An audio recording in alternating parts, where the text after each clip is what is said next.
Hey, what's up, Blue Devil Nation? Welcome back to another edition of the LTU Sports Report Football Coaches Show. My name is Lauren Plant. This is the head coach for the Lawrence Tech Blue Devils, Scott Merchant. And Coach, you know, I think we're coming into this conversation feeling a little bit better about your program. Yeah, we definitely saw a lot of positive things on Saturday. We challenged our team. We had a hard week of practice, and give them a ton of credit. They played really, really hard. We definitely made mistakes, but the effort was there. Major improvements. They did everything we asked of them. The only thing we didn't do was win the game. Right. And we were one play away from doing that. Yeah, we talk about momentum, such a huge part of the mental part of the game, at least. Right off the bat, 2-play drive, you're in the end zone. I mean, it could not have started any better. Yeah, we kind of changed, we changed some stuff at how we practiced this week. We went back to the drawing board as an offensive staff. I thought Coach O did a great job this week of really getting back to basics. And if you noticed, like, our rhythm on offense was much better. We were playing much faster. We were snapping the ball much sooner. I think that helped. Our kids like playing faster. The thing is, we deferred, or we kicked the first 2 weeks. I talked to Coach Nystrom, and I'm like, are you good with us taking the ball this time? He's like, yeah, let's change it up and play from ahead. And, it worked. We got a decent kickoff return, and then 2 plays later, we're in the end zone. So it was nice to play from ahead instead of behind. And again, that's where that mindset and that momentum comes in. And the energy was pretty electric on our sideline that first drive, and then the defense came out and got a stop. We go right back down again, and then, unfortunately, we fumble the ball into the end zone. And that was really the story of the game. Not to take anything away from Marion, they're a very good football team, but we fumbled into the end zone. We missed a field goal. We missed an extra point. These were not blocked. These were mistakes that we made. We threw an interception on the 10, and then we had a tip ball that was intercepted on their 10. Yeah. So when you have 3 turnovers in the 10-yard line and you miss 4 points and you lose by 1, we left a lot of points out there. Yep, that's the difference. And you're hoping that message really resonates, because they saw how close they were to capping off the greatest upset in LTU football history. That's true. We definitely talked about this would have been the biggest win in the history of the school. I don't think they've ever beaten a top 10 team. I don't think they've ever beaten Marion. Right. That's a national championship team. There's a reason they're ranked 6th or 5th in the country. Yep. So it would have been a statement win for our program. But if we're going to become a better team because we didn't get that win, then it's worth it. And that's kind of the conversation we had. Like, kids were upset, guys were crying. We were all hurt after that game because they played so hard and they deserved to win. So as long as we can learn from it, it's worth it. Otherwise, you wasted a game that you should have won. So unfortunately, progress is painful. To get success, you have to suffer. Yeah. You have to learn how to win. It really is a process. Yeah. And we are in the middle of that process right now. So the next step for us is to finish and to win. And then once we do that, the step after that is to learn how to handle success, which is a process in itself. And then, once you have continued success, you have to learn how to sustain it. So you're always learning. You're always somewhere in that continuum in the process. Yeah. Progress, success, staying, continuing that, I think is so important for that young man named Devon Bentley. Yeah, he set a school record on Saturday. He actually, I just found out, set a conference record. Wow. For the Mid-East division of the Mid-States Football Association, most rushing yards in a single game ever. Yeah. 300, wow. I believe. 325? Yeah, yep, it was right around there. Yeah. I think he had 325 all of last year. Yeah. So he did that in one game. He was electric, and I think he only did it on like 17 carries. 17, almost 20 yards a carry. So now he didn't do that on his own. So I want to make sure our big guys up front get a shout out, because they had some monsters on that D line and their linebackers, and our O line did an absolutely terrific job. We were also down a starter, so I want to give credit to number 77. He did a great job for us, Dylan Tanner. He stepped in at left tackle and did a phenomenal job for Griffin Peacock, who was out. And then those other 4 guys really played well. So on top of that, our quarterback threw for 280 yards. Yep. We had 640 yards against the number 5, 6 team in the country. That's not a fluke. No. The problem is when you get 640, you should have 40 plus points. Yeah. You can't have 23. So the red zone issue, we have to fix. Right. And now we've got Judson for homecoming. Yeah. So I'm sure there's a little more pep in the step this week. The guys are itching to probably get back out there and finish the job. Yeah. I mean, we try to be very positive about. We don't. Obviously, we're 0-3. We know we're 0-3, but like that game right there, we need that game to be the turning point of the season. Even though we didn't win it, we felt we dominated it, and we need to use that as a springboard and continue to build from there, not regress and go back to where we were. Because now they know what they're capable of. We just have to clean it up a little bit, and we showed we can play with anybody in the country if we do what we're supposed to do and we play the right way. And hopefully they're starting to believe that, because when you traditionally are getting beaten by those teams soundly, you think you can win, but you don't really believe you can win. And hopefully now they're starting to take that to heart and realize, hey, if we do this, man, we can beat anybody in the country. And it's homecoming week. How important is it for the university to show up? We have previous players coming back, previous families coming back, so they want to show them like where the program's going and put on a good show. Selfishly, I told them like homecoming's a lot more fun when you win the game. So let's handle that business, and then you can go enjoy it. But it's an opportunity to show off the school, show off the campus, and welcome our alums back. And everybody hopefully will be excited to be there, and hopefully we'll put on another good show like we did last week and just be on the right side of the scoreboard this time. That's right. We're building something here.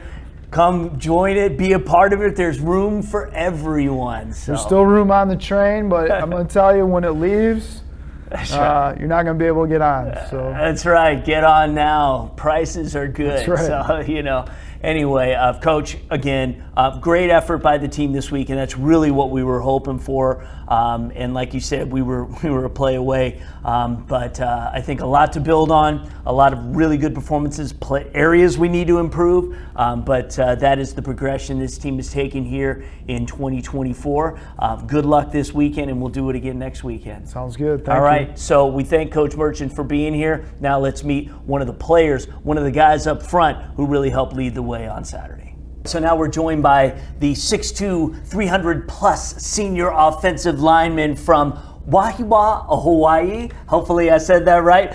Bronson Sua here on the LTU Sports Report Football Coaches Show. Thanks for joining us. I appreciate being here. All right, I'm glad you're here. And let's say I am someone who follows LTU football. Let's say I was disappointed by the first couple of games, so I wasn't really paying attention. I was worried about Marion, so I'm like, well, I'm not going to really too much attention, but I go on the website on Sunday. I see that the Blue Devils lost to the 5th-ranked team by just a single digit. Now, I would be like, whoa, that's close. What did I miss? I want to know more. Now, I know almost only counts in horseshoes and hand grenades. It's still a loss. However, from a player's perspective, how would you describe what took place on Saturday? After the game, I went to my position group and I said, hey, this may be a loss, but at the end of the day, that's still the number 5 ranked team in the country.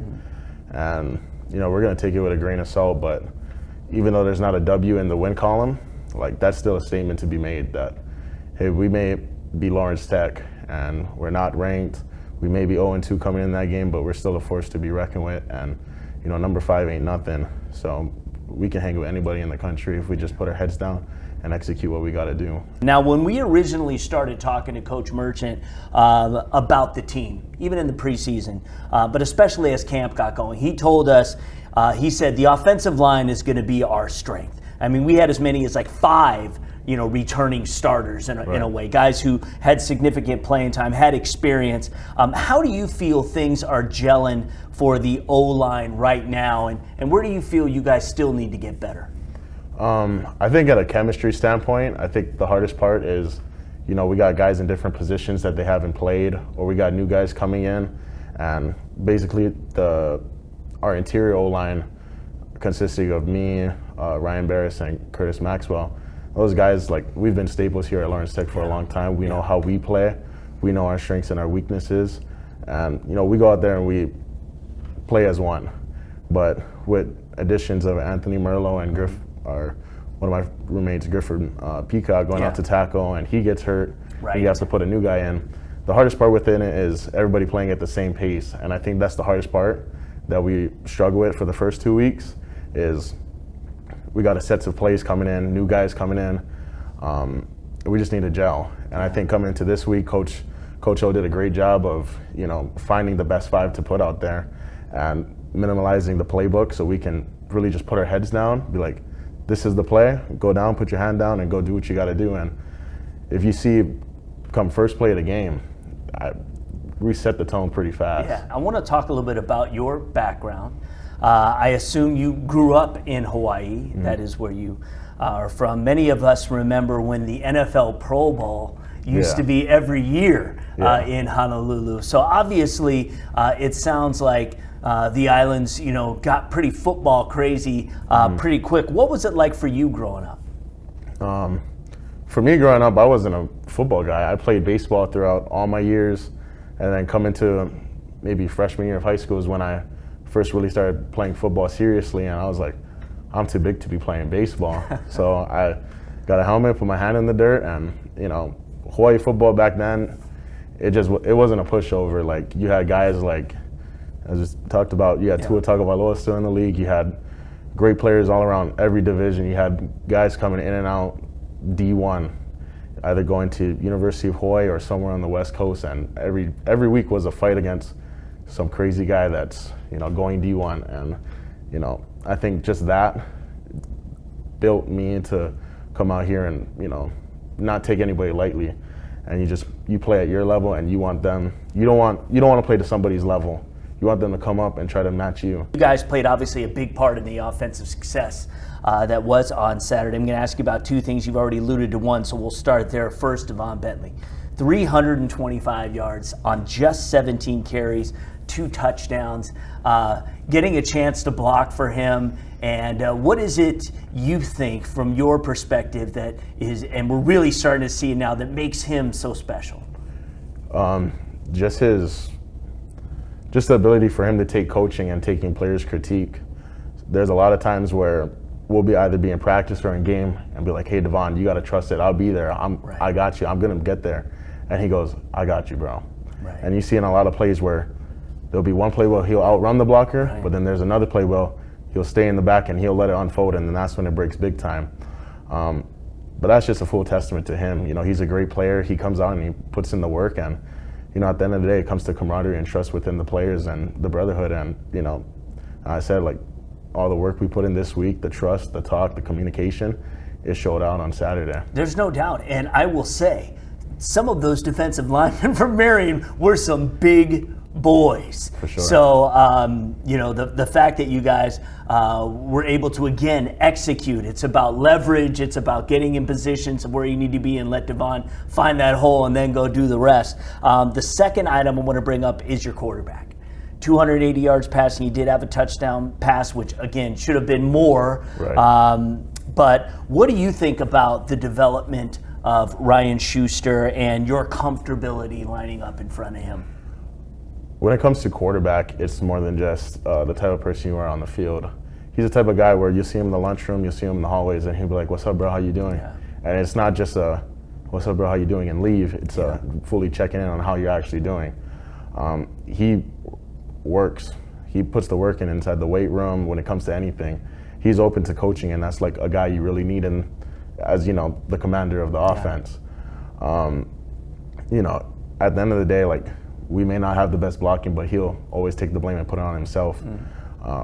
He's always available to coaching. He's just a great guy to have behind there, a guy you want to block for. Yeah. That's it. And I think one play that really shows is we had a sprint out to the left. He takes it and he runs it down the right sideline. And he's not just running out of bounds. He's putting his head down. He's putting a spin move in there. That's the guy you want back there because you know he wants to win that game. Right. And you know, he may be young. He may be, I think he's a redshirt freshman. Yeah. You know, he's always available to coaching. He doesn't let anything get to his head. Nothing rattles him. All right. One more for you then. Homecoming is on Saturday versus Judson University. You know, just in general as the team, how excited are you guys to get back on the football field, get that bad taste out of your mouth on how things finished on Saturday, and really just finish the job? Our team is pretty hungry right now. Okay. I feel like, you know, if you put those first 2 weeks, you know, you take the first two halves of those games, like, you can see what we're about. Yeah. And we come to this next game, Marion, you know, we may not finish the game and won, but it leaves a lot of us with a lot of salt in our mouth. Right. And, you know, it's homecoming week. It's for our seniors, it's the last time for us to go out there and go win a homecoming game. Yeah. And we talked and, you know, basically we said, hey, we got to put on a show. You know, we have a lot of fans come out to the games. We have guys setting up tailgates. Right. You know, they come out, they support us. Let's go give them what they want. And at the end of the day, it may not be a ranked opponent that we're facing, but they got to play to the level that we're going to come at. And where we were at, Marion, if we stay like that and we play the way we did, we can hang with anybody. Bronson, thank you so much I appreciate for being it. here, and good luck to the team this week and the rest of the season. Of course, we will be here all season long. That's it for this week's show. We'll see you next week. Let's make sure you get out there to homecoming. It's a big game this Saturday. We need everybody representing from LTU, and we'll see you next week.